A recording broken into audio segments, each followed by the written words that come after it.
యేసుక్రీస్తు ప్రభువారి ధన్యకరమైన నామమున చేరువచ్చిన మీకందరికీ, మరి విశేషంగా డిఎంఆర్ ల్యాబ్స్ క్వార్టర్స్లో ఈ మైక్ ద్వారా ఈ క్రిస్మస్ సందేశాన్ని వింటున్న వారికి ప్రత్యేకంగా శుభాభివందనాలు తెలియజేస్తూ ఉన్నాం. सभी को प्रभु यीशु मसीह के नाम से ढेर सारा शुभकामना है। विशेष रूप से यहाँ पर जो डीएमआर लैब में जो एकत्रित हुए हैं उनको भी प्रभु यीशु मसीह के नाम से अभिवादन देता हूँ। కొన్ని దినాల్లో మనము 2026 నూతన సంవత్సరానికి మనము చేరుకోబోతూ ఉన్నాం. और कुछ दिन बीतने पर 2026 वर्ष में हम प्रवेश करने पर है। ప్రతి సంవత్సరము మనకు తెలుసు జనవరి మాసంతో ఆరంభమవుతుంది. और हम बखूबी जानते हैं कि हर वर्ष जनवरी के साथ आरंभ होता है। నూతన సంవత్సరపు పండుగతో ఆరంభించి దాదాపుగా 11 మాసాలు గడిచిన తర్వాత ఈ మాసము చివరి దినాలలో వచ్చే పండుగ కొరకు ఎదురు చూసే వారంగా ఉంటాం. और जनवरी से लेकर तकरीबन दिसंबर तक हम हर महीने हर इंतजार करते हैं कि दिसंबर में जो आने वाले त्यौहार है और इसी महीने का त्यौहार का हम बाट देखते हैं। తెలుగు రాష్ట్రాలకు ఉన్న గొప్పతనం ఏంటంటే దాదాపుగా 30 పండుగలు మనకున్నాయి. और तेलुगु जाति वासियों के लिए विशेष रूप से जो त्योहारों की बात करते हैं तो 30 त्यौहार वो मनाया जाते हैं। భారతదేశంలో और भारत देश की जब बात आती है చెప్పుకొనదగిన 7 గొప్ప మతాలను మనం చూస్తాం. और हम जिसे हम कह सकते हैं वो महान रूप से जो 5 जात है, मजहब है। ఆయా పండుగల పేర్లు ఆయా మతస్థులకు చెందినదని సామాన్యంగా చెప్పుకునే వారంగా ఉంటాం. और हम कह सकते हैं कि वो त्योहार उस जात के लिए अनिवार्य है। అయితే క్రిస్మస్ అనే ఈ పండుగ దగ్గరికి వచ్చేసరికి जब क्रिसमस के पास आते हैं చాలా మందికి ఒక అభిప్రాయం ఉంటుంది. और बहुत लोगों का कहना यह है, ఇది క్రైస్తవుల పండుగ, और उनका कहना यह है कि ये ईसाइयों का, जिसे हम मसीह कहते, उनका त्योहार है। అయితే మేము ఈ మైక్ ద్వారా లేదా ఈ సాయంకాలము మేము చెప్పే మాటలు మీరు శ్రద్ధగా ఆలకిస్తే और ये బహుశా మీకున్న సందేహాలకు ఒక నివృత్తి లేదా మీకున్న ప్రశ్నలకి జవాబు దొరుకుతుందని మేము రూఢిగా నమ్ముతూ ఉన్నాం. और हमारा कहना यह है, हमारा विश्वास यह है, जो माइक के जरिए से आपके कानों तले ये वचन सुनाया जा रहा है, ध्यान पूर्वक अगर सुनेंगे तो आपके जीवन काल के लिए जो प्रश्न खड़ा होकर बारंबार कटकता है, शायद हो सकता है उसका प्रत्युत्तर में आपको जवाब मिल जाएगा। క్రిస్మస్ అన్న మాటకి సహజంగా అక్షరానుసారంగా చెప్పాలి అంటే క్రీస్తును ఆరాధించుటని అర్థం. और क्रिसमस का मतलब यह होता है, एक सीधा सीधा अगर आपसे मैं कह दूं तो मसीह की आराधना करना। అయితే యేసుక్రీస్తు యొక్క పుట్టుకను గురించి ప్రకటించే ఒక మంచి శుభదినం ఇది. और प्रभु यीशु मसीह का जो उसका जन्म के बारे में प्रचार करने वालों में से अच्छा दिन, जिसे हम शुभ दिन भी कहा जाता है। యేసుక్రీస్తు యొక్క పుట్టుక ఒక పండుగ దినం అయితే, अगर प्रभु यीशु मसीह का जन्म त्यौहार का दिन कहलाता होता तो అయితే ఈ పండుగ క్రైస్తవులకు కాదు అన్నది బైబిల్ ఎంతో తేటగా స్పష్టంగా తెలియజేయడం విశేషం. और बाइबल इतना स्पष्ट हमें यह बतलाती है, ये त्यौहार अगर ईसाइयों का होता तो ऐसा नहीं कहती वो। ఎందుకంటే మనం చదువుకున్న భాగాలు ఇప్పుడే తెలుగు, ఇంగ్లీష్ అండ్ హిందీ భాషల్లో కొన్ని మాటలు మీరు విన్నారు.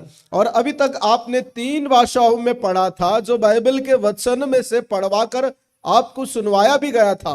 లూకా సువార్త 2వ అధ్యాయం 10లో ఇలాగూ రాయబడి ఉంది. लूका रचित सुसमाचार 2 अध्याय उसका 10 पद में इस तरह से लिखवाया गया है, భయపడకుము, ప్రజలందరికీ కలగబోవు సువార్త వర్తమానము. मत डरो, सारे लोगों के लिए बड़ी आनंद का सुसमाचार है। కనుక ప్రజలందరికీ కలగబోయే మహా సంతోషకరమైన వర్తమానమే క్రిస్మస్. और क्रिसमस का मतलब होता है सारे लोगों के लिए बहुत ही खुशखबरी का, जिसे बड़ा आनंद का सुसमाचार कहा जाता है। అయితే తెలుగు ప్రభుత్వాలు కానీ లేదా ఇండియన్ గవర్నమెంట్ మాత్రము క్రిస్మస్ అంటే క్రైస్తవుల పండుగగా పరిగణించడం విశేషం. और हम जानते हैं विशेष रूप से जब सरकार, तेलुगु सरकार हो या भारत सरकार हो, जब क्रिसमस कहा जाता है तो ये ईसाइयों का त्यौहार है। ఇదిగో ప్రజలందరికీ అన్న మాట వెలుగులో దేశమే మాత్రమే కాదు ప్రపంచములో ఉన్న వారందరికీ ఇదొక శుభవర్తమానము. और सारे लोगों के लिए ये बड़ा सुसमाचार है. जब ये बात कहा जाता है, कोई देश प्रांतियों के लिए नहीं, कोई राष्ट्र प्रांतियों के लिए नहीं, सारे विश्व भर में जितने रहते हैं उन सब के लिए भी. మీకందరికీ తెలుసు ప్రపంచంలో దాదాపుగా 195 దేశాలు మనకు కనిపిస్తాయి. और हम बखूबी जानते हैं विश्व भर में अगर हम छानने पर 195 देश हमें दिखाई पड़ते हैं. నేను చెప్పేది UNO, United Nations Organisation. Telugu simple గా చెప్పాలి అంటే ఐక్యరాజ్య సమితిలో భాగస్వామ్యమైన దేశాల సంఖ్య. और मैं जो कहता हूं संघ युक्त राज्य की बात करता हूं.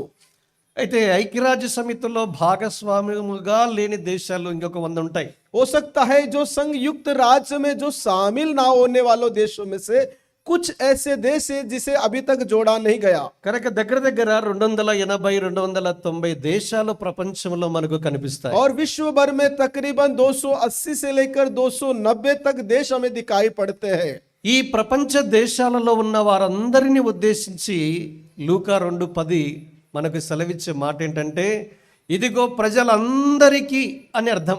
और यहाँ पर लूका रचित सुसमाचार 2 अध्याय 10 पद इन सारे देशवासियों को मद्देनजर रखते हुए बात कहता है कि सारे लोगों के लिए. ఇన్ని దేశాల్లో ఉన్న ప్రజల సంఖ్య లేదా జనాభా ఎంత? और इतने लोगों की संख्या कितनी होगी जो देश भर में फैले हुए हैं. 2023 నవంబర్ మాసము స్టాటిస్టిక్స్ ప్రకారము 800 కోట్ల జనాభా. और 2023 నవంబర్ 2023 नवंबर के अनुसार 8 करोड़ से भी संख्या बढ़ चुका है. కనుక ఈ 800 కోట్ల జనాభాను ఉద్దేశించి లూకా 2:10 మాటలో చెప్పాలి అంటే క్రిస్మస్ ఇదిగో ప్రజలందరికీ కలగబోయే మహా సంతోషకరమైన శుభదినం ఇది. ये 8 करोड़ लोगों को मद्देनजर रखते हुए जो लूका रचित सुसमाचार 2 अध्याय 10 पद कहता है कि सारे लोगों के लिए बड़ी आनंद का सुसमाचार कहता है. ఎందుకు యేసుక్రీస్తు ప్రభు యొక్క జన్మదినము లేదా క్రిస్మస్ ప్రపంచములో ఉన్న అందరూ జరుపుకొనవలసిన పండగ అని చెప్పడానికి 3 ప్రధానమైన కారణాలను మీకు ఈ రాత్రి తెలియజేసే ప్రయత్నం చేస్తున్నా. ये रात के समय में आपको 3 ऐसी महत्वपूर्ण बात बताने की कोशिश करूंगा कि विश्व भर में इस त्योहार को क्यों मनाया जाता है जिसे हम क्रिसमस कहते हैं. మొదటి తలంపు पहला विचार ద పర్సన్ ఆఫ్ క్రిస్మస్, क्योंकि ये व्यक्तिगत रूप से मसीह का क्रिसमस है. రెండవది और दूसरा యేసుక్రీస్తు ప్రభువారు పుట్టాడు క్రిస్మస్ పండుగ. మరి ఈ పండుగ మానవాళికి లేదా సర్వ కోటికి ఇచ్చే వాగ్దానం ఏంటి? The promise of Christmas. और दूसरा जब क्रिसमस का हो जाता है, प्रभु यीशु मसीह संसार में जब जन्म लिया था तो सारे मानव जातियों के लिए कौन सी ऐसी प्रतिज्ञा दी गई थी. ముచ్చటగా మూడవది और तीसरा और अंतिम ఈ క్రిస్మస్ పండుగ జరిగిన మొట్టమొదటి స్థలం ద ప్లేస్ ఆఫ్ క్రిస్మస్. और सबसे पहले क्रिसमस जो यहाँ पर हुआ था, जिस जगह पर हुआ था उसी को क्रिसमस कहा जाता है. కనుక ఈ రాత్రి ఈ క్రిస్మస్ పండుగ చుట్టూ అల్లుకున్న ఈ 3 ప్రాముఖ్యమైన తలంపులు మీ గమనానికి రాత్రి తీసుకుని వచ్చే ప్రయత్నం చేయనున్నాం. और मैं कोशिश करूंगा कि ये 3 विचारों आपके इर्द गिर्द डाल दो. కనుక మొదటిది सबसे पहले उसमें ద से పర్సన్ ఆఫ్ క్రిస్మస్. और వ్యక్తిగत रूप से क्रिसमस. ఇది నా క్రిస్మస్ పండుగకు కేంద్ర బిందువు ఒక వ్యక్తి. और आज क्रिसमस का जो त्योहार बनाते हैं उसका केंद्र बिंदु कौन है? तो वो एक व्यक्ति है. చాలా దురదృష్టం ఏంటంటే और दुख की बात क्या है पता है? క్రిస్మస్ అంటే శాంటా క్లాస్. और क्रिसमस का मतलब होता है जिसे हम दर्शाते हैं सेंटा क्लॉस होता है. క్రిస్మస్ అంటే क्रिसमस ट्री. और क्रिसमस का मतलब होता है क्रिसमस ट्री जिसे हम पेड़ झाड़ कहते हैं. క్రిస్మస్ అంటే ప్లమ్ కేక్. और क्रिसमस का मतलब होता है कि वो जो केक बांटते हैं वो केक होता है. లేదా క్రిస్మస్ అంటే ఫీస్ట్. और क्रिसमस का मतलब होता है भोज देना. మన హైదరాబాదీ భాషలో చెప్పాలంటే హైదరాబాదీ దమ్కా బిర్యానీ. हमारे हैदराबाद में बात अगर बोली में बोलेंगे तो दम की बिरयानी जिसे हम भोज भी दे सकते हैं. ఇవన్నీ చాలా మంచివే. और ये सब कुछ तो अच्छा है. అయితే క్రిస్మస్ వెనక ఉన్న విషయాలు ఇవి. और ये सारी जो बातें हैं क्रिसमस की पीछे छिपी हुई है. అయితే క్రిస్మస్ కేంద్ర బిందువు ఒక వ్యక్తి.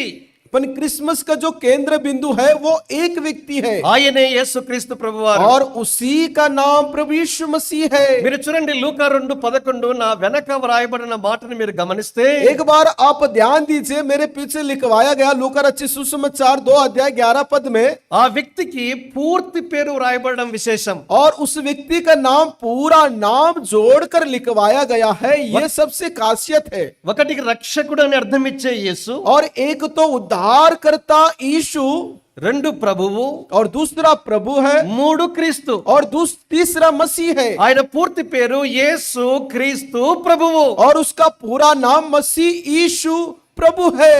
కనుక దినాన యేసు క్రీస్తు ప్రభువు ఈ లోకములో పుట్టిన ఒక గొప్ప ఉద్దేశము और ఇక్కడ రాయబడ్డాన్ని మీరు గమనించగలరు. और यहाँ पर लिखवाया गया है, आप ध्यान से पढ़कर समझ सकते हैं कि प्रभु यीशु मसीह जिस संसार में जन्म लिया है उसका विशेष उद्देश्य क्या था।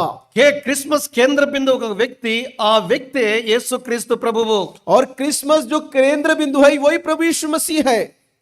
ఒక్క తలంపును మాత్రమే మీ దృష్టికి తీసుకుని వచ్చే ప్రయత్నం और చేయనైనా मैं कोशिश करूंगा कि एक ही विचार आपके मध्य नजर रखना चाहता हूं। యేసు అన్న మాటకు అర్థం రక్షకుడు. और यीशु का मतलब होता है उद्धारकर्ता। కనుక ప్రపంచానికి మధ్యస్థలము అదే బెత్లెహేములో యేసుక్రీస్తు ప్రభువారు జన్మించాడు. और विश्व भर के बीचों बीच जगह में जिसे हम बेतलहम कहते हैं, उस जगह में प्रभु यीशु मसीह का जन्म हुआ था। ఈ యేసుక్రీస్తు ప్రభువారి యొక్క పుట్టుక సందర్భములో ఆయన రక్షకుడిగా ప్రకటించబడ్డాడు. और जब प्रभु यीशु मसीह का जन्म हुआ था, उसे इस बात से घोषणा की गई थी कि उद्धारकर्ता जन्म है धरती पर। రక్షకుడని యేసు ప్రభువారు పిలవడంలో కనీసము 4 విషయాలను మనం और గమనించవచ్చు. संसार उसे उद्धारकर्ता कहता है, उसका विशेष रूप से 4 ऐसी कारण देखने की कोशिश करेंगे हम।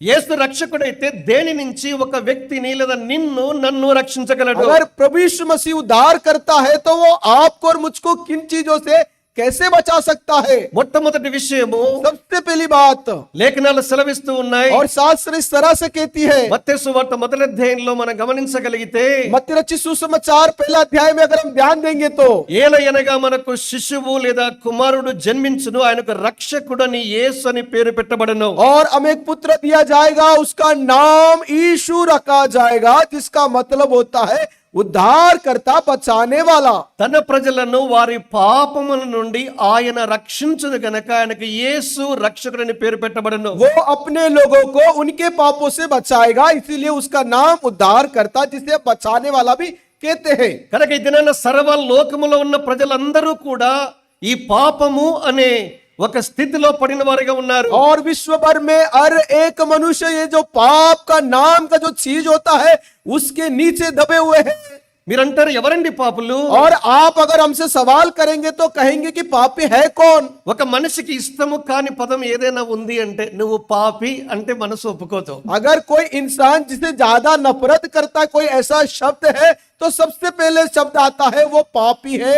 ఒకవేళ ఆ పదం మాట్లాడితే నువ్వు పాపి, నీ తల్లి పాపి, నీ తండ్రి పాపి, మీ అన్న పాపి, మీ అక్క పాపి, ఎవ్రీథింగ్ అందరినీ పేరు పెట్టి వరుస పెట్టి పాపులుగా अगर పరిగణిస్తారు. किसी व्यक्ति को हम सामने वाले व्यक्ति को कहते हैं कि तुम पापी हो, तो पलटा कर हमें यह कहता है तू पापी है, तेरा बाप पापी है, तेरा माता पापी है, तेरा भाई पापी है, पूरे खानदान को इस तरह से कोसने लगता है वो। బైబిల్ సెలవిస్తుంది ఏ భేదము లేదు, అందరూ పాపము చేస్తే దేవుని అనుగ్రహించు మహిమను और పొందలేకపోతున్నారు. बाइबल क्या कहती है कि कोई फर्क नहीं, सबने पाप किया और परमेश्वर की महिमा से रहित हो चुके हैं।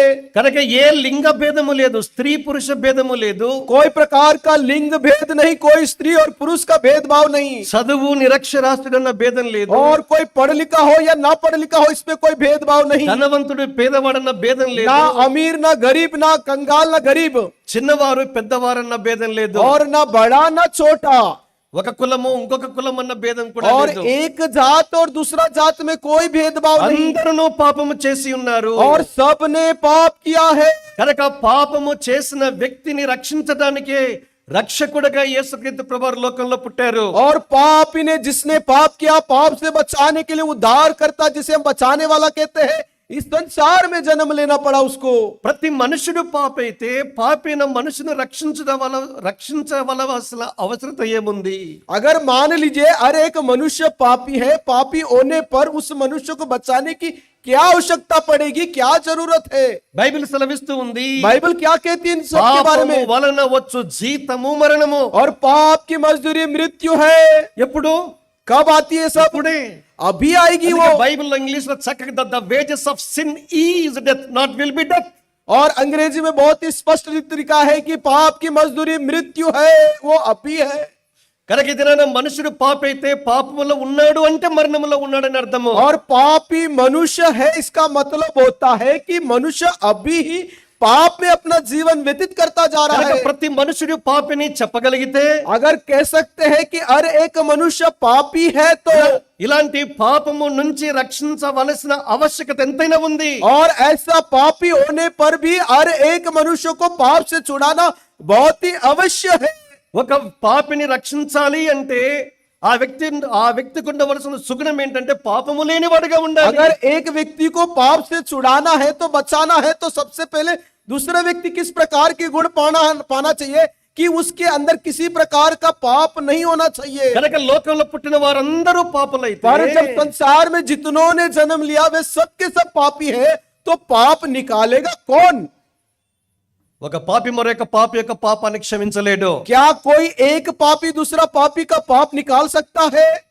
ఇది ఎలా ఉంది అంటే, और ये कैसा लग रहा है हमें? నేనే 10 కోట్ల రూపాయల అప్పుల్లో ఊబిల్లో పడి ఐపీ పెట్టి పారిపోవడానికి సిద్ధంగా ఉంటే, मान लीजिए मैं 10 करोड़ कर्जे में डूब चुका हूं और अपनी जान बचाने के लिए यहां से चले जा रहा हूं, మరొక వ్యక్తి వచ్చి అన్నా మీరు నాకు 1,00,000 రూపాయలు ఇచ్చి ఆదుకొనగలరా అంటే ఎలాగో నేను और ఆదుకొనగలను. दूसरा व्यक्ति सामने से आके मुझे कहेगा कि भाई मुझे 1,00,000 रुपए देके मुझे संभाल सकते हो क्या तुम? కనుక ఈ దినాన పాపి అయిన మనుషుని రక్షించాలి అంటే పాపము లేనివాడు మాత్రమే రక్షించగలడు. अगर आज कोई व्यक्ति को पाप से बचाना है तो सबसे पहले अवश्य है कि वो सामने वाला व्यक्ति के अंदर किसी प्रकार का पाप नहीं होना चाहिए। కనుక పాపము లేనివాడు, పాపం ఎరగనివాడు, పాపమేమీ లేనివాడు ఒక్కడే, ఆయనే దేవుడు. और जो वो व्यक्ति है जिसके अंदर पाप नहीं जानता, पाप रहित है, वही परमेश्वर जिसे हम ईश्वर कहते हैं। కనుక దేవునికి ఉండవలసిన సుగుణం ఏదైనా ఉంది అంటే పాపరహితుడుగానే ఉండాలి. अगर पाप परमेश्वर की कौन सी ऐसी लक्षण होती हो तो उसके अंदर पाप रहित होना चाहिए।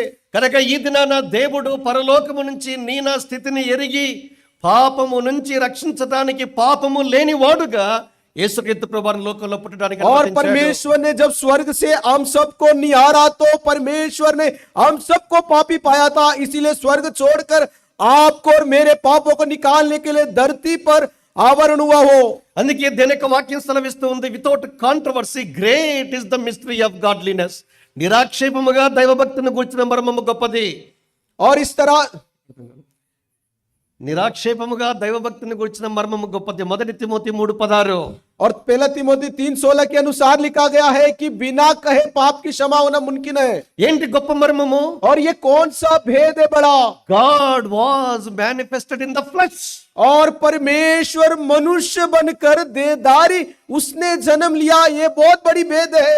ఆకాశ మహాకాశంలో పట్టజాలని దేవుడు, और जो आकाश और पृथ्वी में नहीं समा सकता था वो परमेश्वर। ఆకాశము నా సింహాసనము భూమి నా పాదపీఠమని పలికిన వాడు, और परमेश्वर ने कहा आकाश मेरा सिंहासन है, पृथ्वी मेरे चौके है बैठने की। తన మహత్త గల మాట చేత ప్రపంచాలనే और నిర్మించినటువంటి వాడు, उसने महान अपने शब्द से सारी पृथ्वी को बना डाला।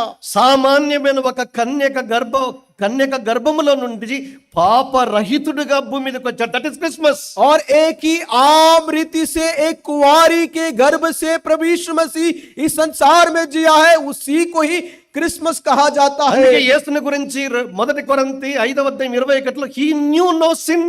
और पहला कोरिन्थियों की पत्री 15 अध्याय उसका 3 पद में लिखा है वो पाप नहीं जानता था। 1 పేతురు 2:22 చూస్తే హీ డిడ్ నో సిన్. और पहला पत्र 2 और 22 के अनुसार वो पाप नहीं किया था। 1 యోహాను పత్రిక 3:5 in him there is no sin. और पहला యోహన్నా की पत्री 5 अध्याय उसके अंदर पाप नहीं था। హెబ్రీ గ్రంథకర్త 7 అన్నాడు ఆయన పాపములలో చేరక ప్రత్యేకంగా ఉన్నవాడు పవిత్రుడు. और इब्रानियों लिखने वाला इस तरह से कहता उसने पाप तो नहीं किया, अपने आप को पाप से अलग रखा था उसने। ఒక పరిశుద్ధుడు పాపము చెయ్యని ఎరగని వాడు మాత్రమే ఒక పాపి యొక్క పాపాన్ని క్షమించగలడు. और एक पवित्र उस पवित्र कर सकता है जो पाप नहीं किया है, वही उनका पाप से दूर कर सकता है। యేసుక్రీస్తు ప్రభువారు అన్నాడు, प्रभु यीशु मसीह ने कहा 6000 సంవత్సరాల మానవ చరిత్రలో ఇలాంటి సవాలు విసిరిన వ్యక్తి లేడు. और 6000 मनुष्य के इतिहास में किसी ने भी इस प्रकार का सवाल नहीं फेंका। నాలో పాపమున్నదని మీలో ఎవరు నిరస్తాపన और చేయగలరు? वो एक लौता व्यक्ति था जो प्रभु यीशु मसीह ने कहा कि तुम में से कौन साबित कर सकते हैं कि मेरे अंदर पाप है। మనస వాచ కర్మన త్రికరణ శుద్ధి కలిగిన వాడు యేసుక్రీస్తు ప్రభువారు. और प्रभु यीशु मसीह उनके मनों के विचारों में और हर प्रकार की लालसों में हर प्रकार से वो शुद्ध पाया जाता కనుక था। ఆయన నీ నా పాపములను తీసివేయటానికే శరీరమందు ప్రత్యక్షపరచబడ్డాడు. అదే క్రిస్మస్. और आपके और मेरे पापों को निकालने के लिए देहधारी होकर इस संसार में आया, इसी को ही हम क्रिसमस कहते हैं। కనుక ఈ దినాన యేసుక్రీస్తు ప్రభువారు పాపముల నుండి రక్షించడానికి లోకములో పుట్టిన రక్షకుడు. और आज प्रभु यीशु मसीह पाप को निकालने के लिए संसार में जन्म लिया है, उसी को ही उद्धार करता कहते हैं जो जन्म। పాపాలు ఎలాగో తీసివేయగలడు? और पाप को किस तरह से निकाल सकता है? బైబిల్ సెలవిస్తూ ఉంది హెబ్రీ 9:22 ప్రకారము రక్తము చిందించబడకుండా పాప క్షమాపణ కలగదని సామాన్యంగా చెప్పవచ్చు. और इब्रानियों की पत्री 9 अध्याय उसका 22 पद कहता है कि बिना लहू बहाए पापों की क्षमा नहीं मुमकिन होता है। అందుకే యేసుక్రీస్తు ప్రభువారు నీ వలనే నా వలనే రక్తమాంసాలు ధరించుకొని భూమి మీదకి రావాల్సి ఉంది. और इसलिए प्रभु यीशु मसीह आपके समान मेरे समान लहू और देह को धारण करके संसार में आना पड़ा। మనకందరికీ తెలుసు हम सब जानते हैं। దేవుడు అంటే ఆత్మస్వరూపి అని. और जब परमेश्वर की बात आती है वो आत्मा का आकार ले रहता है। దేవుడు ఆత్మస్వరూపి అయితే దేవుడైన లేదా ఆత్మస్వరూపైన దేవునికి రక్తమాంసాలు ఎక్కడున్నాయి? और जब हम कहते हैं जब परमेश्वर होता है वो आत्मा का आकार डला हुआ है, तो उसका देह और मांस कहां से కనుక कहां से आया है? ఆత్మస్వరూపిగా ఉన్న దేవుడు భూమి మీద నీ వలనే నా వలనే రక్తమాంసాలు ధరించుకొని పుట్టడానికి గల కారణము. और क्या वजह हो सकता है प्रभु यीशु मसीह जो आत्मा के स्वरूप होने पर भी लहू और देह धारण करके संसार में जन्म लेना पड़ा उसे? తన రక్తము ద్వారా నీ నా పాపమును తీసివేయటానికి శిలవలో చనిపోవడానికి పుట్టాడు. क्योंकि आपके और मेरे पापों को निकालने के लिए प्रभु यीशु मसीह क्रूस पर चढ़कर मारा गया था। కనుక ఈ దినాన మానవాళి పాప క్షమాపణ నిమిత్తము భూలోకమందు ఏ మనుష్యుడు కానీ ఏ వ్యక్తి కానీ మన పాప ప్రాయశ్చిత్తము శిలువ మీదకెళ్ళి మరి ఏ రీతిలోనైనాను రక్తము చిందించినట్టుగా చరిత్రలో మనం और ఎరగము. इतिहास में हम जानते कोई भी एक मनुष्य नहीं जो अपने पापों को ले जाकर क्रूस पर मारा जाए। కనుక బాండ్ టు డై.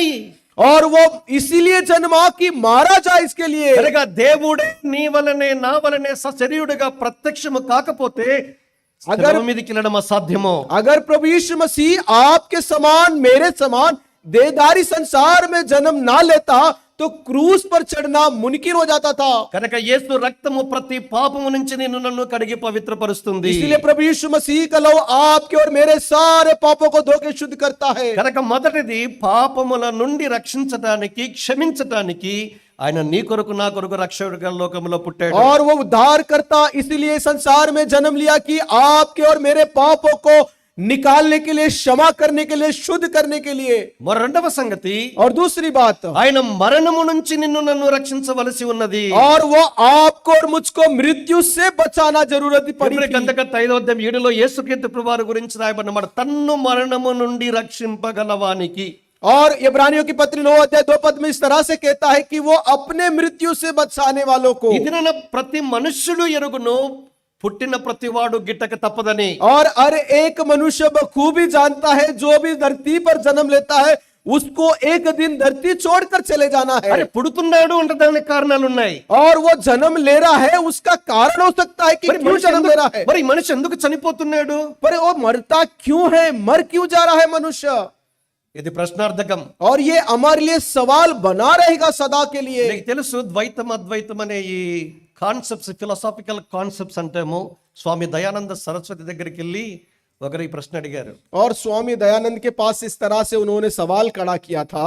స్వామీజీ स्वामी जी उसने कहा మనిషి పుడుతూ ఉన్నాడు, और मनुष्य जन्म ले रहा है धरती पर, చనిపోతూనే ఉన్నాడు. और उसके बाद मर भी जा रहा है. ఒక మనిషికి భౌతిక మరణము ఎందుకు వస్తుంది? और एक मनुष्य के लिए शारीरिक रूप से मृत्यु क्यों आ रही है? There is no answer. उसके पास कोई जवाब नहीं था. బైబిల్ సెలవిస్తూ और ఉంది, बाइबल क्या कहती ద है? Wages of sin is death. क्योंकि पाप की मजदूरी मृत्यु है. ఒక మనిషి చనిపోతున్నాడన్న దానికి ప్రధానమైన కారణము పాపము. और एक मनुष्य मर जा रहा है तो सबसे महत्वपूर्ण क्या कारण हो सकता है? वो पाप है. రెండు రకాల మరణాలు మనకు और కనిపిస్తాయి. हमें दो प्रकार का मृत्यु, जिसका One is मरण कहते physical हैं, death. और एक शारीरिक मृत्यु, second one is the spiritual death. और दूसरा आत्मिक रीति से मृत्यु है. శరీరంతో ఉన్న ప్రతి మనిషి ఒక దినాన और చావలసిందే. जो शारीरिक रूप से जितने दिखाई पड़ते हैं, एक दिन उसको मर के चला जाना అయితే है. రెండవ మరణం అంటూ ఉంది, और दूसरा मृत्यु भी है. Eternal separation from eternal God. और दूसरा अनंत काल के लिए परमेश्वर से बिछड़ जाना. పాప క్షమాపణ పొందకుండా చనిపోయిన ప్రతి మనిషి దేవుడి నుంచి నిత్యమైన ఎడబాటులోనికి వస్తూ ఉన్నాడు. దాన్ని రెండవ మరణం అంటాం. దానికి నరకమని బైబిల్ పేరు పెట్టింది. बाइबल इस तरह से कहती, जिनका पाप क्षमा नहीं होगा वो परमेश्वर के लिए सदा के लिए दूर किया जाएगा. అయితే భూమి మీద పుట్టిన ప్రతి మనుషుడు చనిపోయాడు. और जितने धरती पर जन्म लेते हैं उन सबको एक दिन मर అయితే के चला ఒక్క जाना है. మనిషి మాత్రము చనిపోయి తిరిగి లేచాడు. पर एक मनुष्य था, एक मात्र मनुष्य था जो मर गया और तीसरे दिन जी उठा. ప్రపంచ చరిత్ర వద్దు, బహుశా మన భారతదేశ చరిత్రానికే పరిమితం అయితే अगर हम कहेंगे कि विश्व भर के इतिहास की हमें कोई आवश्यकता नहीं तो भारत के इतिहास को हम उठा कर अगर देखेंगे तो మనకందరికి తెలుసు, हम बखूबी जानते हैं. ప్రముఖులు ఉన్నారు దేశానికి స్వాతంత్రం తీసుకుని వచ్చి చనిపోయి సమాధికే పరిమితమయ్యారు. और कुछ ऐसे हैं जो देश के सेनानियों थे जिन्होंने लड़कर भारत देश को आजाद करवाए थे. గాంధీ గారు చెప్పుకోదగ్గ ఘనుడు. और महात्मा गांधी के बारे में हम कहते हैं कि कितना महान व्यक्ति था उन्होंने. దేశ స్వాతంత్రములో ఆయన చేసిన త్యాగం ఎంతో గొప్పది. और वो हम जानते हैं कि देश के लिए कितना बड़ा लड़कर वो स्वतंत्रता लाया था. అయితే చనిపోయాడు. ఆయన సమాధికి పరిమితం. ఆయనకున్న సమాధికున్న పేరు రాజ్ఘట్. और वो सब के सब मर गए. गांधी जी भी मर गया, उनका कब्र में दफनाया गया. उस कब्र में एक नाम रखवाया गया था. స్వాతంత్రం వచ్చిన పిమ్మట మొట్టమొదటి దేశ ప్రధాని జవహర్లాల్ నెహ్రూ. और जब आजाद भारत देश को आजाद मिली थी, सबसे पहले प्रधानमंत्री बना था, उसका नाम जवाहर नेहरू था. దేశ స్వాతంత్రంలో ఆయన పాత్ర కూడా కీలకం. और जब आजादी के लिए उन्होंने अपना योगदान भी बहुत बड़ा योगदान दिया था. ఆయన కూడా దేశానికి సేవ చేశాడు, చనిపోయాడు, సమాధికే పరిమితం. और वो देश के लिए सेवा किया और देश के लिए मारा गया और कब्र तक ही सिमट के रह गया वो. ఆయనకున్న సమాధి స్థలము శాంతివన్. और उसका जो कब्र के ऊपर नाम जो लिखवाया गया था, शांति वन लिखवाया गया था. ఆయన కుమార్తె ఇందిరా గాంధీ और ఆవిడ కూడా उनकी దేశానికి जो ప్రధానమంత్రిగా बेटी సేవ అందించింది. और उनकी जो बेटी थी उनका नाम इंदिरा गांधी थी. इसके बाद देश के लिए उन्होंने सेवा किया था. చనిపోయింది, సమాధికి పరిమితం. और वो मर गई और कब्र तक सिमट के रह गई. సమాధి స్థలము శక్తి స్థల్. और वो उसका समाधि का जो जगह था शक्ति सन था. ఆవిడ కుమారుడు ఆయనే రాజీవ్ గాంధీ దేశానికి ప్రధానమంత్రిగా సేవ అందించాడు, చనిపోయాడు, సమాధికి और उसके పరిమితం. बाद उसका बेटा आया, वो भी देश का प्रधानमंत्री बना, देश के लिए सेवा किया, वो भी कब्र में चला गया और कब्र तक सिमट के रह गया. సమాధి స్థలం వీర్ భూమి. और उस जगह का नाम था वीर भूमि था. 75 వసంతాలు భారత రాజ్యాంగ రచించుకున్నాము స్వతంత్రంగా. జనవరి 26 మనం పండుగగా వేడుకగా జరుపుకున్నాం 2025. और 70 वर्ष से हम इस त्योहार को मनाते आते हैं, जो 2026 जिसे कहते हैं. భారత రాజ్యాంగ నిర్మాత డాక్టర్ బిఆర్ అంబేద్కర్. और डॉक्टर BR अम्बेडकर के बारे में जानते हैं. ఆయన దేశానికి సేవ చేశాడు. और उसने देश के लिए सेवा किया है. కాన్స్టిట్యూషన్ రాయడానికి కీలక పాత్ర పోషించాడు. और भारत का संविधान लेके आया है उसने. చనిపోయాడు, సమాధికి और పరిమితం. वो मर गया, कब्र तक सिमट के रह गया. సమాధి స్థలానికి పేరు చైత్య భూమి. और उस कब्र का नाम था चैत्य भूमि था. వీరందరూ ప్రముఖులు. और ये सब के सब विशेष लोग थे. దేశ ప్రజలకు సేవ చేశారు. और देश के लोगों के लिए उन्होंने सेवकाई दी, కానీ योगदान दिया. చనిపోయారు, కానీ సమాధికి మాత్రమే పరిమితమయ్యారు. और जब वो मर गए थे, कब्र तक सिमट के रह गए थे. అయితే ఒక మనుషుడు పుట్టాడు. पर एक इंसान ने जन्म लिया था. మానవాళి పాపాన్ని తీసివేయడానికి లోకరక్షకుడిగా और జన్మించాడు. वो मनुष्य के पाप को निकालने के लिए जगत का उद्धार करता बनकर इस संसार में जन्म लिया లోక उसने కళ్యాణం కొరకు తన ప్రాణాన్ని శిలువ మీదకెళ్ళి అరుసును అర్పించాడు. और संसार के कल्याण के लिए अपना प्राण क्रूस पर चढ़कर उसने दे दिया। సమాధి చేపట్టాడు. అయితే ఆశ్చర్యము, ఆదివారం దినాన చెప్పినట్టుగానే మృత్యుంజయుడే తిరిగి లేచాడు. और वो मारा गया था जिस तरह से उसने कहा था, इतवार के दिन तीसरा दिन जी उठा था वो। ఇప్పటికీ ఆయన సమాధి తెరవబడి ఉంది. ఓపెన్ సెపుల్కర్, సమాధికి పేరు లేదు. और आज भी उसका कब्र हम देखते हैं कि उस कब्र खुला हुआ है और उसका कोई नाम नहीं दिया गया। ఎందుకు? ఆయన మాత్రమే మరణాన్ని జయించాడు. और वो एकमात्र क्यों था जो कब्र पर जयवंत हुआ था। నేను ముందుగానే చెప్పినట్టుగా పాపము లేనివాడు మాత్రమే మరణాన్ని జయిస్తాడు. और मैंने आपसे पहले ही कहा था, जिसके अंदर पाप नहीं वही व्यक्ति मृत्यु पर जयवंत हो सकता है। కనుక పాపము లేనివాడుగా మరణాన్ని జయించాడు. దేవుడుగా తను తాను और उसके ప్రత్యక్షపడుతున్నాడు. अंदर पाप नहीं था, इसलिए मृत्यु पर जयवंत हुआ। इसके बाद उसने अपने आप को साबित किया कि मैं मृत्यु पर जयवंत हूं, मैं परमेश्वर हूं। అందుకే మరణమును జయించిన వాడు మాత్రమే నిన్ను నన్ను మరణము నుంచి రక్షించగలడు. और जो मृत्यु पर जयवंत हुआ है वो आपको और मुझको पाप से बचा सकता है। మరణాన్ని జయించలేక ఓడిపోయిన వాడు ఏ మనిషిని మరణము నుంచి రక్షించలేడు. और मृत्यु पर जो मर चुका है, जो हार चुका है, वो कोई भी मनुष्य आपको और मुझको जयवंत नहीं करा सकता। బైబిల్ సెలవిస్తూ ఉంది. बाइबल इस तरह से कहती है। హెబ్రీ పత్రిక 2వ అధ్యాయం 14-15 వచనాల్లో ఇలాగూ రాయబడింది. इब्रानियों की पत्री 2 अध्याय 14 उसका 15 में इस तरह से लिखवाया गया है। మరణ బలము గలవానిని అనగా అపవాదిని మరణము ద్వారా నశింప చేయుటకును, और मृत्यु के बल के जो शैतान से उनको नाश करने के लिए, జీవితకాలం అంతయు మరణ భయము చేత దాస్యమునకు లోబడిన వారిని విడిపించుటకును యేసుక్రీస్తు ప్రభువారు రక్త మాంసాల్లో పాలివాడై పుట్టాడు. That is Christmas. और इसी को हम क्रिसमस कहते हैं। प्रभु यीशु मसीह मृत्यु के डर से प्रभु यीशु मसीह लहू और देह बनकर इस संसार में जन्म लिया है। కనుక లోక రక్షకుడు మొదటిది ఎందుకు? और सबसे पहले उद्धार करता, जिसे बचाने वाला कहते हैं, संसार के लिए क्यों ఆయన जरूरत है? పాపము నుంచి రక్షించడానికి और वो పుట్టిన सबसे రక్షకుడు. पहले पाप से हमें बचाने के लिए, రెండవది మరణము నుంచి और రక్షించడానికి పుట్టిన दूसरा मृत्यु రక్షకుడు. से बचाने के लिए, మూడవది तीसरा ఉగ్రత నుంచి నిన్ను నన్ను और రక్షించడానికి రక్షకుడు. परमेश्वर का प्रकोप जिसे क्रोध कहते हैं, उससे बचाने के लिए। రోమపత్రిక 5వ అధ్యాయం 9లో ఈ మాట మీరు గమనించగలరు. रोमियो की पत्री 5 अध्याय उसका 9 पद में बात को आप ध्यान दे सकते हैं। యేసు క్రీస్తు యొక్క రక్తము ద్వారా మరింత నిశ్చయముగా ఉగ్రత నుంచి రక్షింపబడుదుము. और प्रभु यीशु मसीह के लहू से और ज्यादा परमेश्वर के प्रकोप से हम बचाए जा सकते हैं। మానవాళి దేవుని యొక్క ఉగ్రత కింద ఉంది. और सारे मनुष्य जो है परमेश्वर के प्रकोप के नीचे मंडरा रहे हैं। ఎందుకు ఉగ్రత? क्यों उनके ऊपर परमेश्वर का। ఎఫెసీ పత్రిక 2వ అధ్యాయం 3-4 వచనాలు ఇలాగూ సెలవిస్తూ ఉన్నాయి. एफेसियों की पत्री 2 अध्याय 3-4 में इस तरह से लिखवाया गया है। శరీరము యొక్కయు మనసు యొక్కయు కోరికలను నెరవేర్చుకొనుచు స్వభావ సిద్ధముగా దైవోగ్రతకు పాత్రులమై ఉంటుమి. और शारीरिक रूप से अपनी अभिलाषा को, अपनी शरीर की अभिलाषा को पूरा करते हुए परमेश्वर की प्रकोप के अंदर हमें। రోమపత్రిక 1వ అధ్యాయం 18 సెలవిస్తూ ఉంది. और रोमियो की पत्री 1 अध्याय उसका 18 पद कहता है, సమస్తమైన భక్తిహీనత మీదను और सारे भक्तियों पर దేవుని కోపము పరలోకము నుంచి బయలుపరచబడుతుంది. परमेश्वर का क्रोध स्वर्ग से डला जा रहा है। కనుక ఇదైనా మనం అందరము మన మనస్సు, మన తలంపులు, మన ఊహలు మనం ఎంత చెడ్డవారమో తేటగా తెలివి మనస్సాక్షి జ్ఞాపకం और చేస్తుంది. हमारा विवेक इतना स्पष्ट हमें बताती है कि हमारा विचार, हमारी सोच, हमारा मन के हृदय के अंदर जो कुछ भी उत्पन्न होता है वो कितना बुरा है। మీరు చూడండి, స్వభావ సిద్ధంగానే మనము అబద్ధాలు ఆడతాం. और हम जानते हैं, बखूबी जानते हैं कि हमारी फितरत ऐसी है कि हम झूठ बोल ही देते हैं। అబద్ధాలు చెప్పాలని ఏ స్కూల్లో కూడా చిన్న పిల్లలకు నేర్పించారు. और कोई भी ऐसे स्कूल में छोटे बच्चों को नहीं सिखाया जाता है कि झूठ बोलना, దొంగతనం చేయమని చెప్పారు.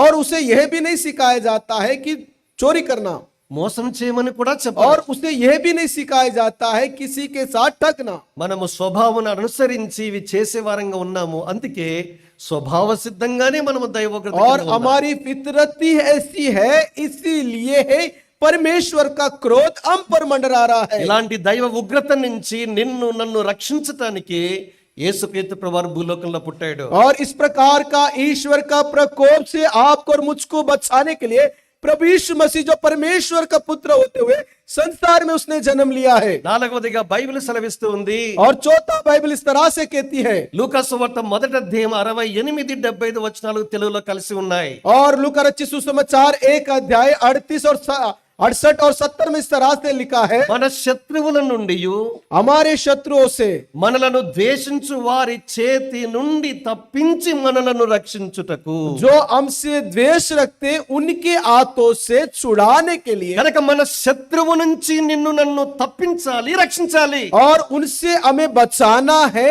और हमें उद्धार देना है उन सारे शत्रुओं से ఎవరు हमको। మన శత్రువు? हमारे शत्रु कौन है? మొదటి యోహాను పత్రిక 5వ అధ్యాయం 19 ఇలాగ దీని యొక్క వాక్యము సెలవిస్తూ और ఉంది, पहला यूहन्ना की पत्री 5 अध्याय उसका 19 पद परमेश्वर का वचन इस तरह से कहती है, మనము దేవుని సంబంధులమనియు और हम ईश्वर के हैं లోకమంతయు దుష్టిని యందు పడి ఉన్నదనియు ఎరుగుదుము. और हम जानते हैं कि सारी संसार की दृष्टि तुझ पर बनी हुई है।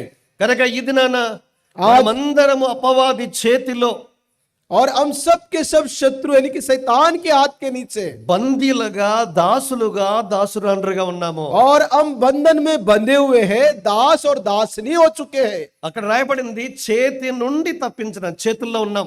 और वहां पर लिखवाया गया है उनके हाथ से छुड़ाने के लिए।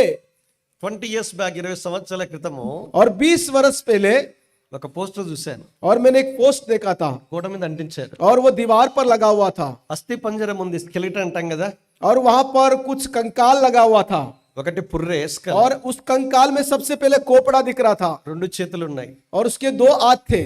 ఇప్పుడు ఎలా ఉందంటే और वो कैसा दिख रहा था कंकाल, మధ్యలో భూమి అంటే భూగోళం, और बीच में धरती था, धरती के बीच में वो कंकाल था। ఇప్పుడు నా స్థానంలో మీరు పుర్రెను గుర్తు పెట్టుకుంటే పుర్రే 2 చేతుల మధ్య ఈ మైక్ ఉన్నట్టుగా భూగోళం ఉందండి.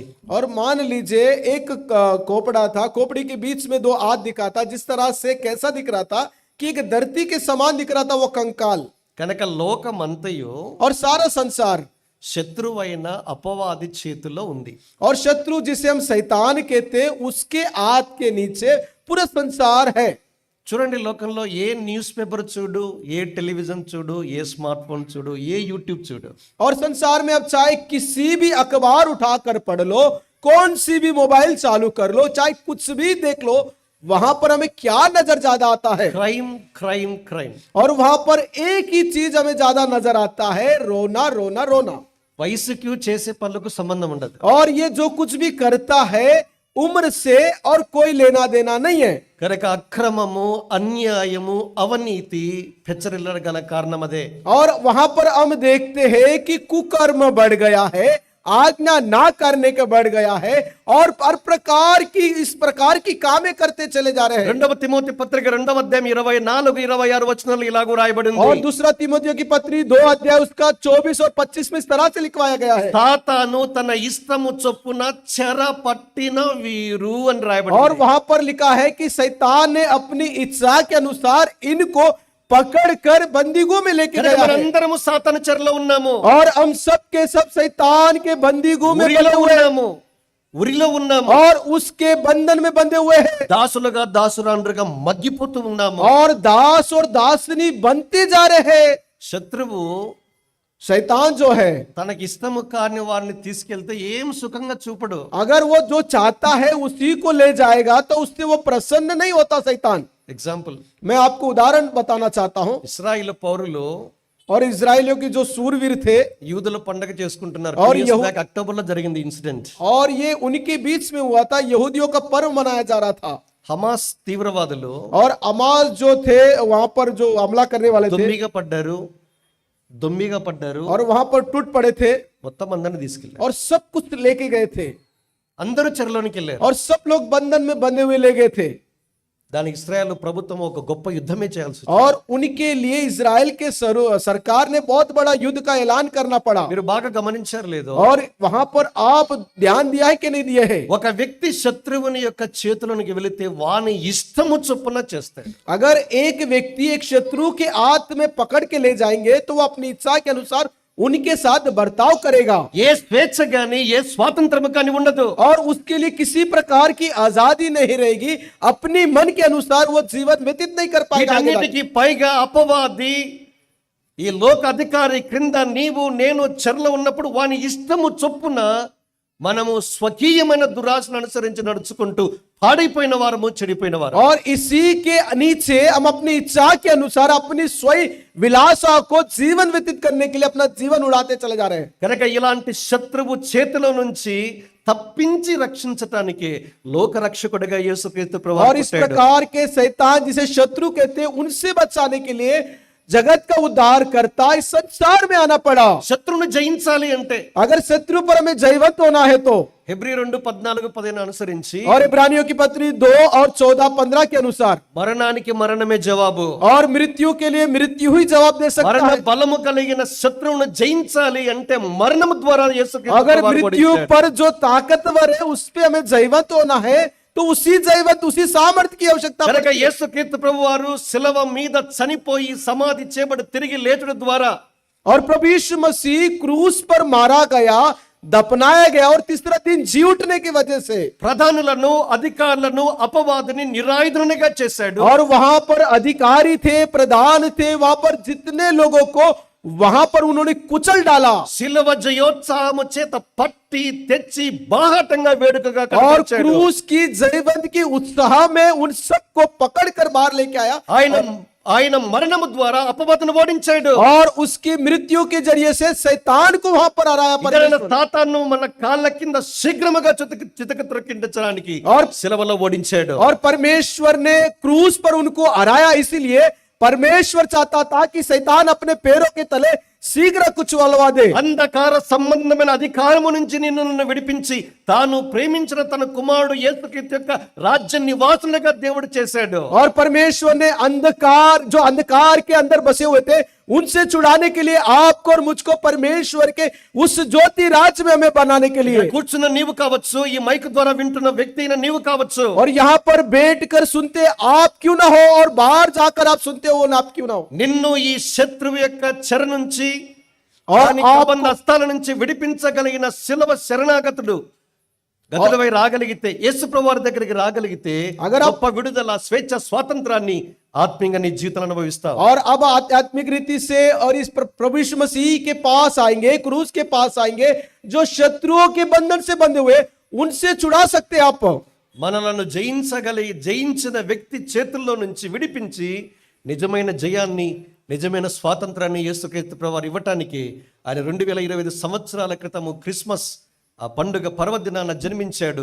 నీకు నాకు గొప్ప స్వేచ్ఛను ప్రసాదించాడు. और प्रभु यीशु मसीह 2025 वर्ष इस संसार में जन्म लिया ताकि आपको और मुझको भयानक उस जंगल से छुड़ाने के लिए, जो शत्रु के हाथ में हम बंधे हुए थे उनसे छुड़ाने के लिए। కనుక దావీదు పట్టణమందు రక్షకుడు నేడు మీ కొరకు పుట్టి ఉన్నాడు, ఈయన ప్రభువైన క్రీస్తు. और आज दाऊद के नगर में उद्धार करता जन्मा है, इसका नाम प्रभु यीशु मसीह है। నీ పాపం నుంచి రక్షించగలిగిన వాడు యేసుక్రీస్తు और ప్రభువు. आपके पाप से छुड़ा सकता है, जिसको हम प्रभु यीशु मसीह कहते हैं। పాపము వలన వచ్చు జీతము మరణము నుంచి రక్షించగలవాడు యేసుక్రీస్తు और ప్రభువు. पाप के मजदूरी मृत्यु है, उससे छुड़ा सकता है, जिसको हम प्रभु यीशु मसीह कहते हैं। దైవ ఉగ్రత నుంచి నిన్ను రక్షించగలిగిన వాడు యేసుక్రీస్తు और ప్రభువు. परमेश्वर के प्रकोप से बचा सकता है, जिसको प्रभु यीशु मसीह कहते हैं।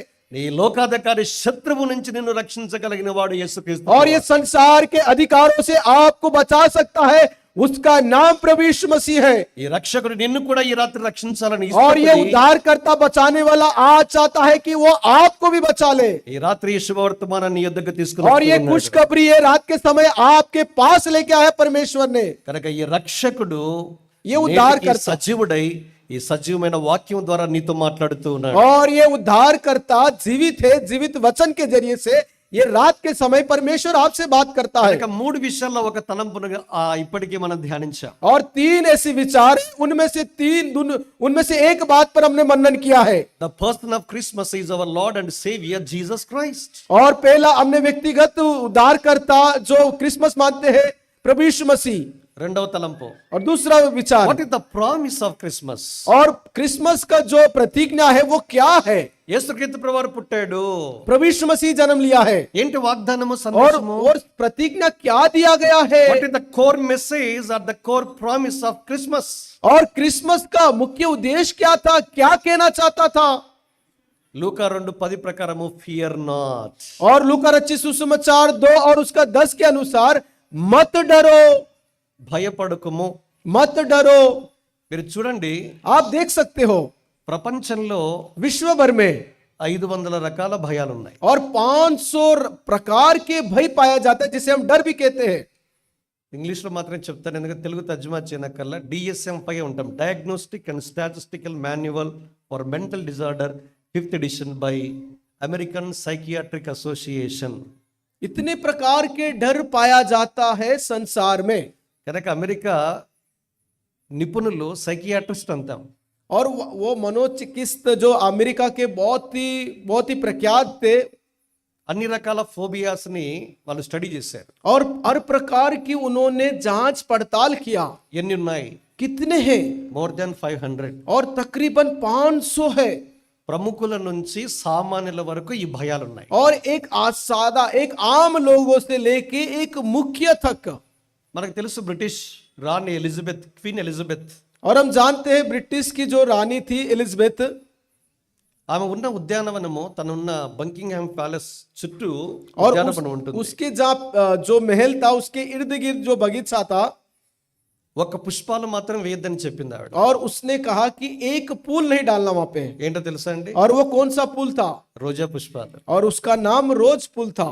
మనమేమో రోజా పుష్పాలు చూస్తే బోకే ఇవ్వాలనుకుంటాము, రోజా పుష్పాలు చూస్తే తల్ల పెట్టుకోవాలనుకుంటాము. और जब हम रोज फूलों को देखते हैं तो सिर पे लगाने के लिए सोचते हैं, किसी को उपहार देने के लिए सोचते हैं. రోజా పుష్పాలు చూస్తే ఎనలేని భయం ఆవిడకి. और वो जब वो रोज गुलाब को देखती है तो कितना डर लगता था उसको.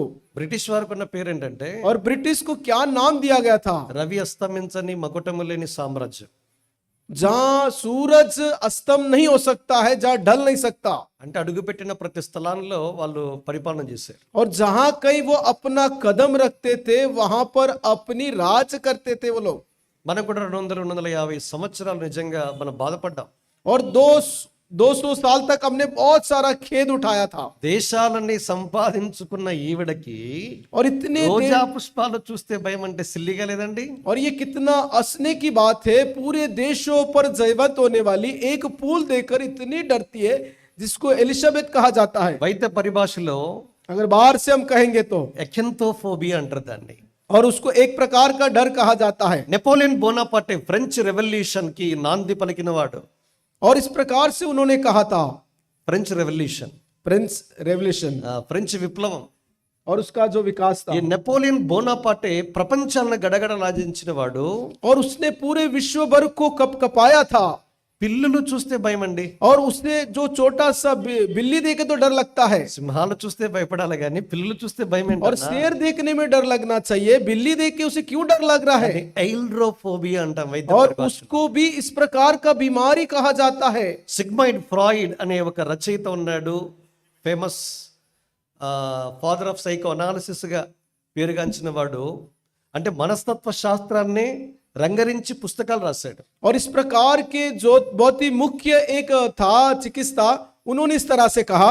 అయితే ఆయనకు కూడా ఒక భయం ఉంది. और उसके अंदर भी एक डर थी.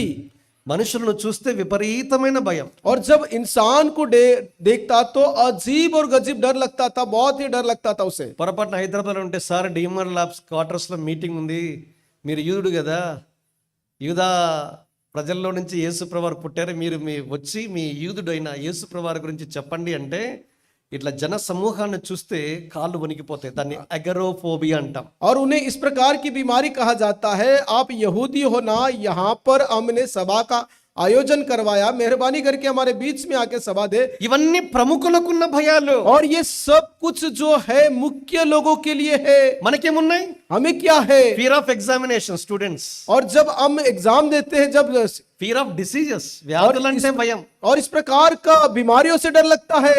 కోవిడ్-19 అంటే షేక్ అయిందంటే ప్రపంచం అంతా. और कोविड-19 पूरा विश्व भर डरने लगी थी. అసలు మనుషులు దగ్గరికి వెళ్ళే అవకాశం లేదండి. और इंसान उसके निकट भी नहीं जा पाते थे.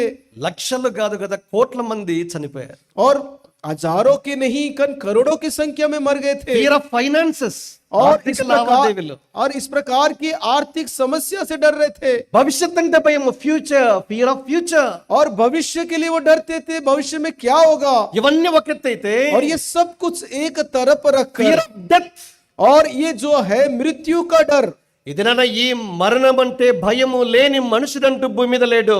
और धरती पर ऐसा कोई मनुष्य नहीं जो मृत्यु से नहीं डरता हो। ఇన్ని రకాల భయాల చేత భయపడుతున్న మనిషిని విడిపించడానికి fear not, this is the promise of Christmas. और इतनी प्रकार के डर से डरते हुए मनुष्य के लिए परमेश्वर कहता है कि डर से मत डरो, मैं तुम्हें आनंद देने के लिए। అయితే మీకు అందరికీ ఇన్ని రకాల భయాలు ఉన్నాయని చెప్పినా అసలు భయం ఎక్కడ పుట్టింది? और इतना मैंने कहा कि इतनी प्रकार के डर पाया जाता है, तो डर आया तो कहां से आया और कहां से जन्म लिया है? భయం అన్నది ఎక్కడ ఆరంభమైంది? और ये डर कहां से शुरुआत हुआ है? ప్రపంచంలో ఏ పుస్తకం చెప్పదు, और विश्व भर में कोई भी किताब नहीं बताती है, బైబిల్ సెలవిస్తూ ఉంది. पर बाइबल क्या कहती है? Where there is sin there is fear. और जहां पाप रहता है वहीं पर डर रहता है। ఆదికాండం 3:10 ఈ మాట మనం చూస్తాము. और उत्पत्ति 3:10 में हम देखते हैं, ఆదాము నీవెక్కడున్నావు?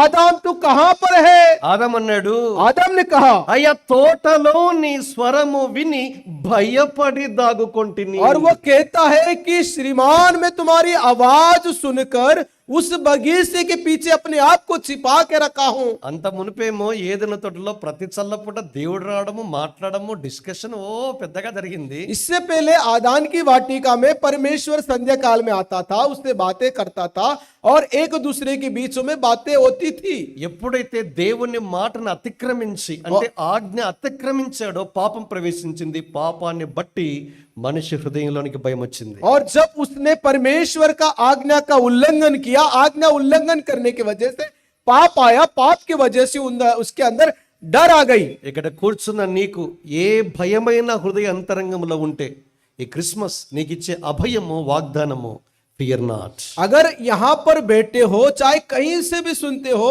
किसी प्रकार से बीमार से पीड़ित हो, ग्रस्त हो, तो क्रिसमस की तरफ से आपको कौन सा संदेश दिया जा रहा है पता है? యేసు క్రీస్తు ప్రభువారు మరణ భయము నుంచి మాత్రమే కాదు, జీవితకాలమంతయు నీకున్న భయముల నుండి విడిపించి प्रभु यीशु मसीह నిర్భయంగా జీవించటానికి ఆయన క్రిస్మస్ గా అంటే క్రిస్మస్ దినాన ఈ లోకంలో నీ కొరకు నా కొరకు పుట్టాడు. और क्रिसमस की ओर से आपको ये संदेश और प्रतिज्ञा दिया जा रहा है कि डरो मत। और इस आपके लिए, मेरे लिए नहीं, पूरे विश्व भर में जितने हैं डर से कांप रहे हैं, उन सबको परमेश्वर डर से छुड़ाने के लिए प्रतिज्ञा करता है। నీ మనసులో ఈ మాట వింటున్నప్పుడు నీకు కలిగే ప్రతి భయము నుంచి ఈ రాత్రి విడిపించగలిగిన యేసు దగ్గరికి రాగలిగితే నువ్వు ధన్యుడవు. సర్వ భయాల నుంచి విడిపించడానికి अगर ये बात आप सुनते हो, चाहे कहीं पर भी क्यों ना हो, तो परमेश्वर इतनी क्षमता है कि किसी प्रकार का भी डर हो परमेश्वर छुड़ा सकता ఈ है। వర్తమానము మొట్టమొదటిసారి ప్రకటించబడిన స్థలము బెత్లెహేము. और ये सुसमाचार कहां पर प्रचार किया गया था? सबसे पहले जगह जिसको हम बेतलहम कहते हैं। అదే మన మూడో తలంపు, the place of Christmas is Bethlehem. और तीसरा विचार है जिस जगह को हम बेतलहम कहते हैं, जिसे क्रिसमस कहा जाता है। ఆ దినాన బెత్లెహేములో ఈ ప్రకటన ప్రకటించబడింది. और उन दिनों में बेतलहम में प्रचार किया गया था। ఈ రాత్రి డిఎంఆర్ ల్యాబ్స్ క్వార్టర్స్ లో నేరుగా సూటిగా నీ దగ్గరికి ఈ వర్తమానము और ये ప్రకటించబడుతుంది. रात के समय आपके पास इस लैब में प्रचार किया जा रहा है, सीधा सीधा प्रचार किया जा रहा ఈ है। రాత్రి ఈ రక్షకుని దగ్గరికి రాగలిగితే ये रात के समय उद्धारकर्ता के पास आओगे तो, నీకున్న భయములు అన్నిటి నుంచి నిన్ను और वो విడిపించగలడు. आपको सारी प्रकार के भय से, डर से छुड़ा सकता है, పాపము నుంచి, पाप से छुड़ा सकता है, మరణము నుంచి, और मृत्यु से छुड़ा सकता है, ఉగ్రత నుంచి, और प्रकोप से छुड़ा सकता है, నీ శత్రువు నుండి और शैतान से भी छुड़ा सकता है। ఈ రక్షకుడు నీ హృదయములో జన్మిస్తే और ये उद्धारकर्ता आपके हृदय में जन्म लेगा तो, అదే నిజమైన క్రిస్మస్. और उसी को ही सच्ची क्रिसमस कहा जाता है। బెత్లెహేములో పుట్టిన యేసు ఈ రాత్రి నీలో పుడితే अगर वो बेतलहम में जन्म लेने वाला प्रभु यीशु मसीह इस रात के समय तुम्हारे हृदय के अंदर जन्म लेगा యేసు तो నేను పాపిని, నన్ను క్షమించు, రక్షించని కేక వేస్తే, अगर आप कहेंगे प्रभु यीशु मसीह मैं पापी हूं, इस तरह से चिल्लाकर आप कहेंगे तो ఈ రాత్రి హృదయములో ఆయన జన్మించాలని, లోనికి రావాలని తాను ఇష్టపడుతూ और वो ఉన్నాడు. चाहता है कि रात के समय आपके हृदय के अंदर आकर वो जन्म लेना चाहता है। ఇది సకల ప్రజలకి శుభవర్తమానం. और ये सारे मानव जातियों के लिए खुशखबरी है। ఈ శుభవర్తమానాన్ని స్వీకరిస్తే మహా సంతోషము और నీ వశమవుతుంది. ये खुशखबरी को अगर आप स्वीकार करोगे तो आपके लिए बहुत बड़ा आनंद होगा। ఇది సంతోషం కాదు, और ये आनंद ही नहीं है, इसके ఇది साथ साथ మహా సంతోషం. और बड़ा आनंद है। ఈ మహా సంతోష శుభవర్తమానము బెత్లెహేములో ప్రకటించబడింది. और ये बड़ा आनंद बेतलहम में प्रचार किया गया था उन दिनों में। ఈ మహా సంతోష శుభవర్తమానము ఈ రాత్రి నీ యొద్దకు और ये తీసుకురాబడింది. बड़ा आनंद सुसमाचार आपके बीच में रतिया के समय लाया गया है। రక్షకుడైన యేసును నువ్వు లోనికి ఆహ్వానించి ధన్యుడు అవ్వాలన్నదే మా ఆశ, ఆకాంక్ష, ప్రార్థన. और हमारी उम्मीद, हमारी चाहत, हम यही चाहते हैं कि ये उद्धार करता आप अपने हृदय में अपना लो और उद्धार पालो। దాని కొరకే ఈ రాత్రి మీ యొద్దకు వచ్చి శుభవర్తమానాన్ని ప్రకటిస్తూ ఉన్నాను. और उसी के लिए रात के समय सुसमाचार आपके बीच में आके प्रचार करते हैं। కనుక యేసు క్రీస్తునందు అనుగ్రహించబడే పాప క్షమాపణ పొంది మహా సంతోషముతో ఈ స్థలము నుంచి మీరు సంతోషంగా వెళ్ళాలన్నది మా భారం. और हमारी बोझ है प्रभु यीशु मसीह जो महान रूप से आपको उद्धार, जिसे हम बचाव कहते हैं, वो आपको देना चाहता है, आप पाओ। మన పాపాలను మనం ఒప్పుకుంటే చాలు, ఆయన నమ్మదగిన వాడు, నీతిమంతుడు గనుక మన పాపములను క్షమించి సకల దుర్నీతి నుంచి నిన్ను నన్ను కడిగి పవిత్రులుగా చేయగలడు. यदि हम अपने पापों को मान ले तो हमारे पापों को क्षमा करने में, सब अधर्म शुद्ध करने में विश्वास योग्य धर्मी है। దేవుడు మిమ్మును మీ కుటుంబాలను సకల ఆశీర్వాదాలతో సమృద్ధితో నింపి దీవించునుగాక. परमेश्वर आपको, आपके परिवार के सदस्यों को हर प्रकार की आशीष से माला माल करके आशीष दे।